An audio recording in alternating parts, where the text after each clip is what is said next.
Hola, ¿qué tal?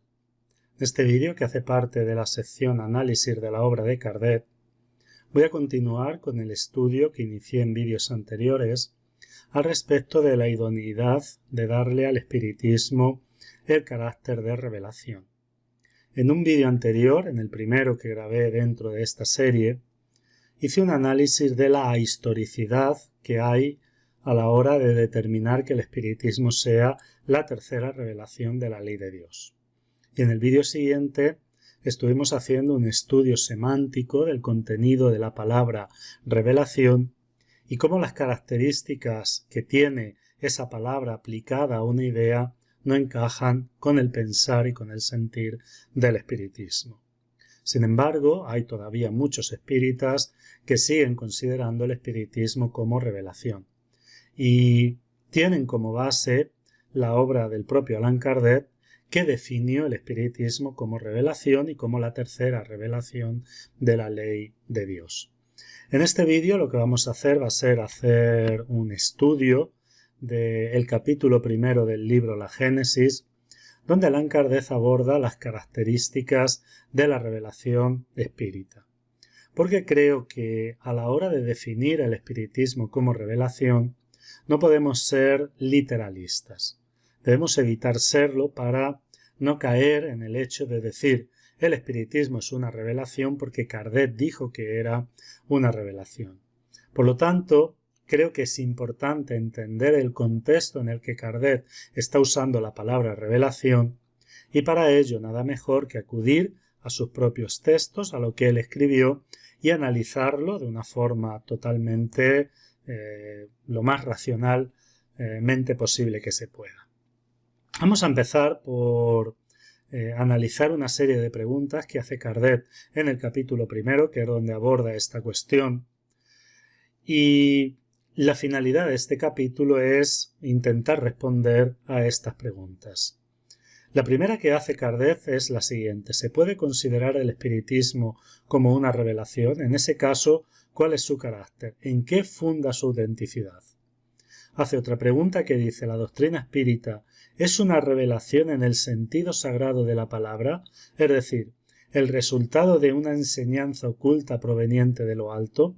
Fíjense que Kardec tenía muy claro qué significaba revelación en el sentido sagrado del término.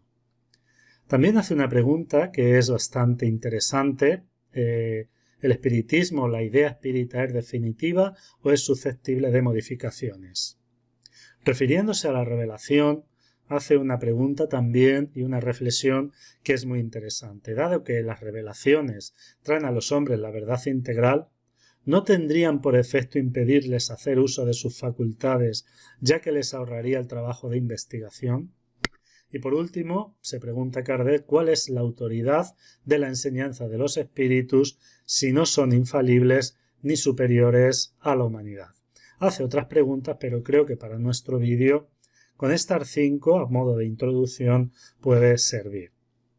Vamos a empezar por ver qué sentido le daba Kardec a la palabra revelación. Y en el punto 2 de este capítulo primero del libro La Génesis, dice lo siguiente: revelar, término derivado de la palabra velo, del latín velum, significa literalmente quitar el velo, y en sentido figurado, descubrir, dar a conocer una cosa secreta o desconocida.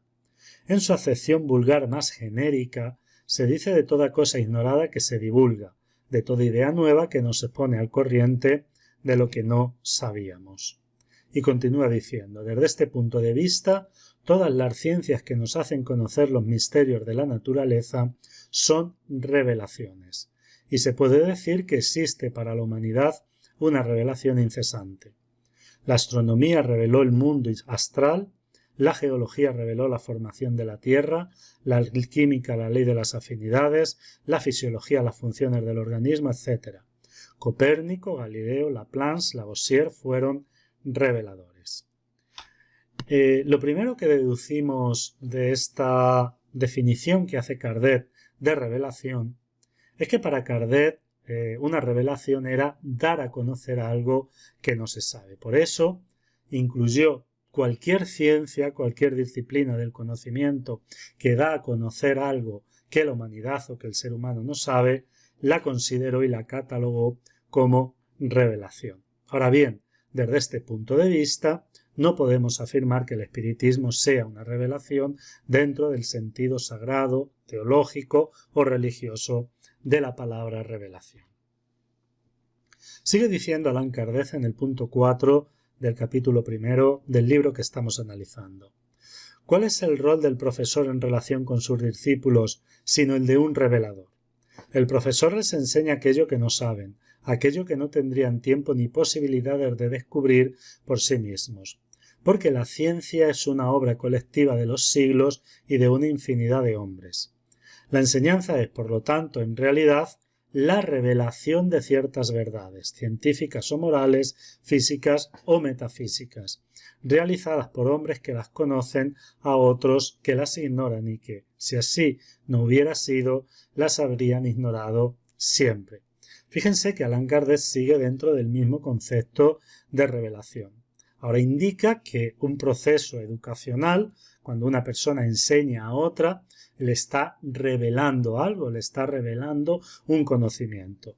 Y por lo tanto, ya que esa educación, que esa enseñanza se da en todas las ramas del conocimiento, pues habría, desde este punto de vista, una revelación en cualquier rama del conocimiento. Pero aquí tampoco vemos en el espiritismo una revelación dentro del sentido teológico, dentro del sentido semántico que hoy tiene el concepto de revelación. Hasta aquí no podríamos decir que el espiritismo es una revelación especial, porque el concepto de revelación que está dando Kardec es aplicable a cualquier disciplina de conocimiento. Sigue hablando Allan Kardec en el punto 5. Pero el profesor solo enseña lo que ha aprendido, es un revelador de segundo orden. En cambio, el hombre de genio enseña lo que ha descubierto por sí mismo, es el revelador primitivo, aporta la luz que poco a poco se difunde. ¿Qué sería de la humanidad sin la revelación transmitida por los hombres de genio que aparecen de tiempo en tiempo? Aquí Allan Kardec está ampliando el concepto a dos tipos de reveladores. Existirían, desde su punto de vista, los reveladores secundarios, aquellos que transmiten lo que han aprendido. Yo en este caso, por ejemplo, sería un revelador secundario. Y los primarios, que son los hombres de genio, los seres humanos que se destacan dentro de un campo y aportan cosas importantes para la humanidad, pero que descubren por ellos mismos las ideas por intermedio de su trabajo, de su esfuerzo, de su estudio. Nuevamente, no encontramos aquí ningún elemento para calificar al espiritismo como revelación, porque estaría dentro del ámbito de la filosofía, el ámbito de la ciencia y no más. Por lo tanto, no habría elementos todavía para considerar el espiritismo como una revelación en lo que llevamos leído del análisis que hace Kardec de lo que es una revelación.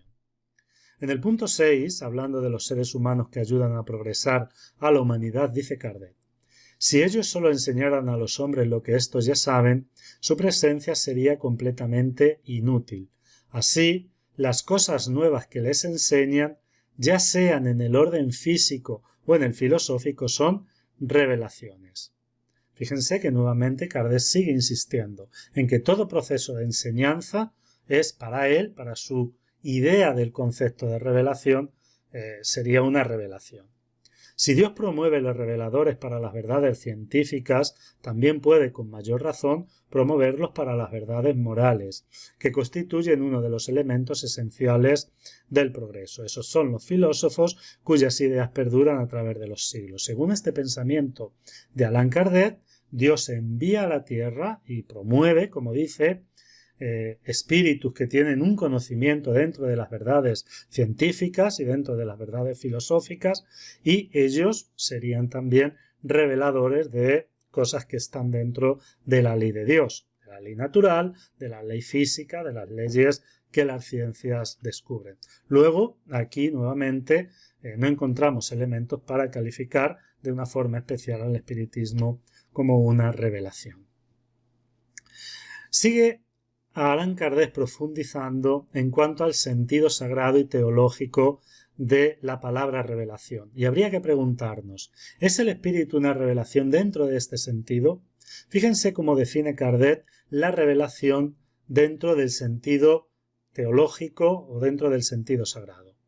En el sentido especial de la fe religiosa, la revelación se refiere más particularmente a las cosas espirituales que el hombre no puede saber por sí mismo ni descubrir con el auxilio de sus sentidos, y cuyo conocimiento les es dado por Dios o por sus mensajeros, ya sea por medio de la palabra directa o de la inspiración.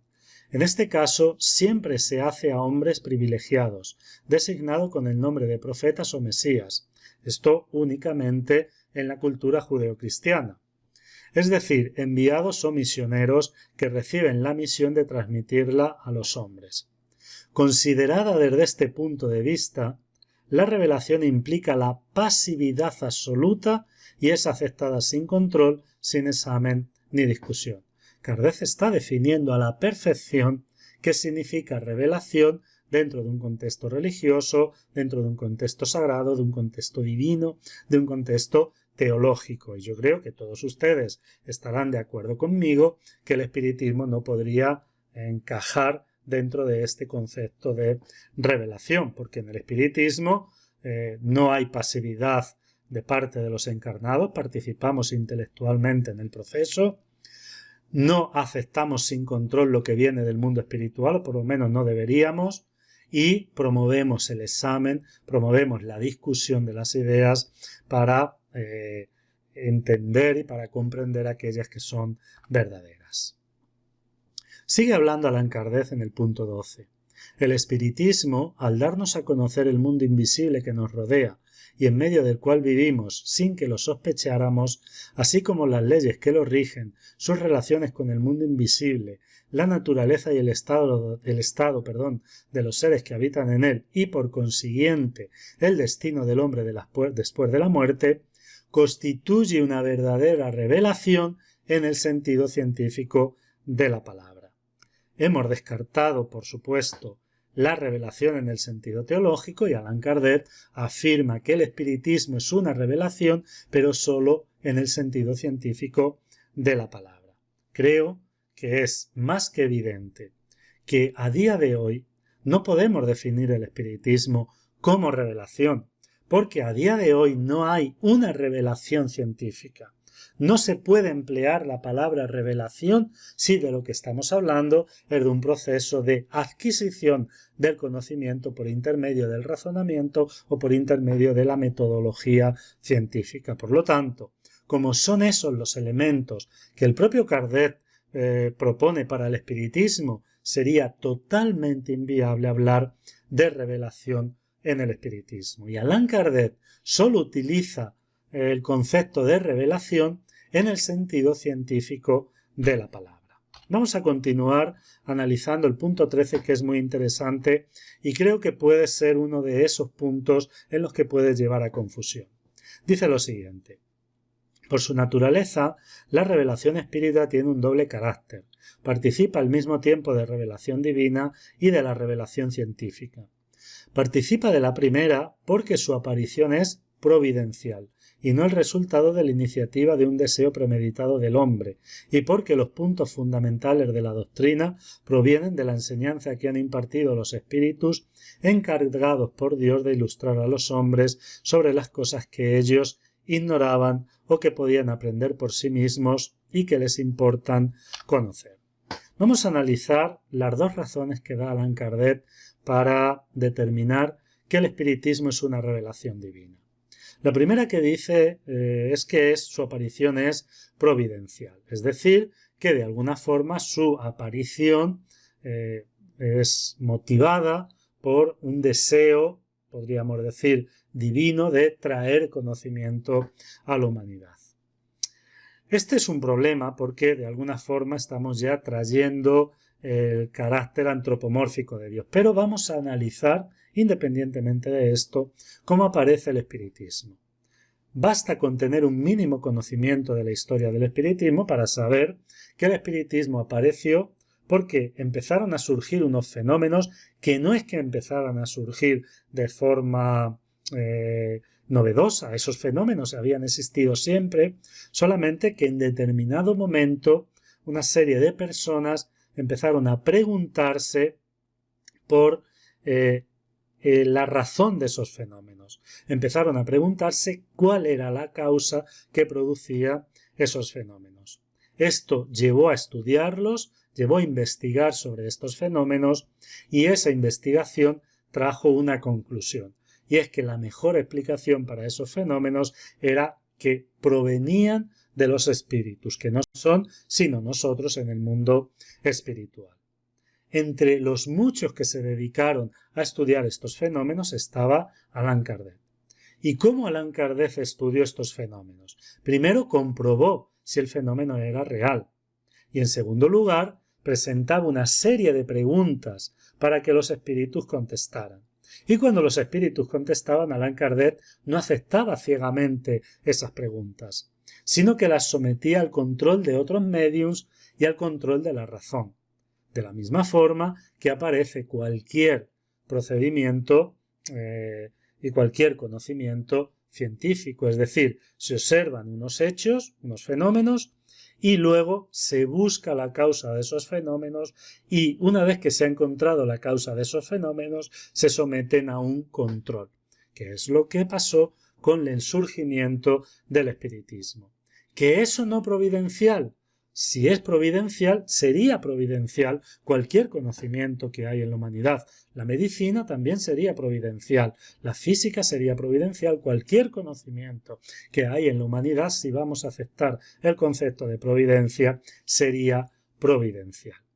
Y espíritus encargados por Dios para ilustrar a los hombres. Ya vimos que para Allan Kardec muchos sabios que encarnan para el progreso de las ciencias encarnan también porque Dios los envía a la humanidad para hacer progresar a la humanidad. Por lo tanto, aquí el espiritismo cumple la característica de una revelación divina de la misma forma que cualquier ciencia, cualquier filosofía la cumpliría. Por lo tanto, aquí tampoco podemos determinar que el espiritismo sea una revelación especial dentro de un contexto religioso, teológico, dentro de un contexto distinto que el de transmitir una idea que se ha conseguido por intermedio del estudio, del trabajo y de la investigación.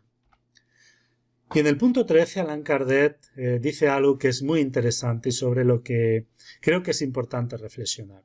Fíjense, dice, participa de la segunda porque esa enseñanza no es privilegio de ningún individuo, sino que es impartida a todos del mismo modo, porque los que las transmiten y los que las reciben no son seres pasivos, dispensados del trabajo de la observación y la investigación, porque no han renunciado al razonamiento y al libre albedrío, porque no se les ha prohibido el examen, sino que, por el contrario, se les ha recomendado, en fin, porque la doctrina no fue dictada completa ni impuesta a la creencia ciega, porque es deducida mediante el trabajo del hombre, de la observación de los hechos que los espíritus colocan delante de sus ojos, aquí, así como de las instrucciones que le dan, instrucciones que él estudia, comenta, compara, a fin de que él mismo extraiga las consecuencias y las aplicaciones. Creo que no es necesario ningún comentario, pero me gustaría poner en paralelo dos textos de Allan Kardec que hemos leído en este vídeo. En primer lugar, hemos leído cómo es la dialéctica que emplea el espiritismo para descubrir la verdad. Y luego hemos leído también de Kardec en qué consiste una revelación religiosa.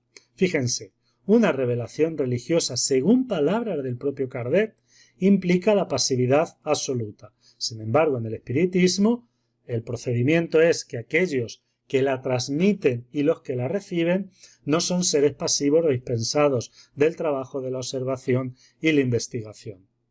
En una revelación religiosa se acepta todo sin control, sin examen ni discusión. Y sin embargo, en el espiritismo, nadie ha renunciado al razonamiento y al libre albedrío. A nadie se le ha prohibido el examen, sino que por el contrario se nos ha recomendado. En fin, porque la doctrina no fue dictada completa ni impuesta a la creencia ciega.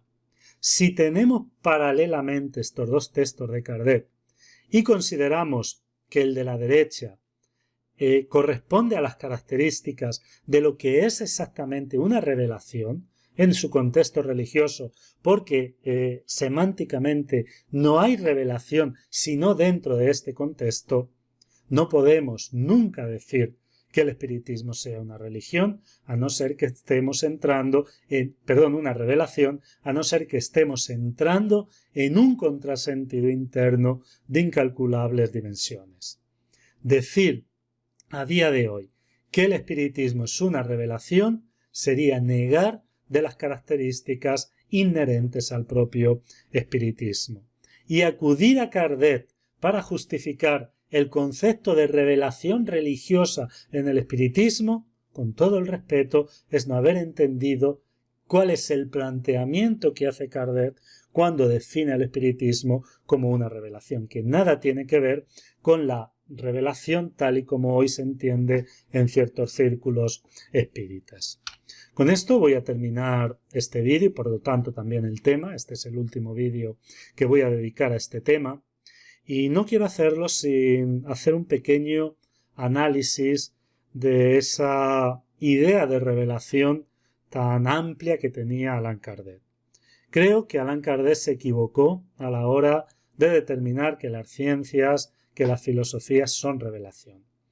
Él interpretó el concepto de revelar como dar a conocer, pero actualmente cuando nos referimos a una idea revelada, estamos teniendo muy claro qué concepto es el de idea revelada. Esa idea revelada es cuando el conocimiento viene de un poder superior y ese conocimiento se admite de una forma dogmática, es decir, ese conocimiento se admite sin ser cuestionado. Y esto lo reconoce el propio Allan Kardec al estudiar qué es una idea revelada desde el punto de vista religioso. Como actualmente no existe el concepto de revelación, siempre y cuando nuestra forma de adquirir los conocimientos sea a través de la razón y sea a través de la investigación, no podremos decir en rigor a la verdad que el espiritismo es una revelación. Les doy las gracias por haber tenido la paciencia de llegar hasta aquí. Sé que es un vídeo quizás un poco pesado porque hemos leído muchos textos, pero este vídeo creo que era necesario traer estos textos de Kardec y, como siempre digo, nos vemos en el vídeo siguiente.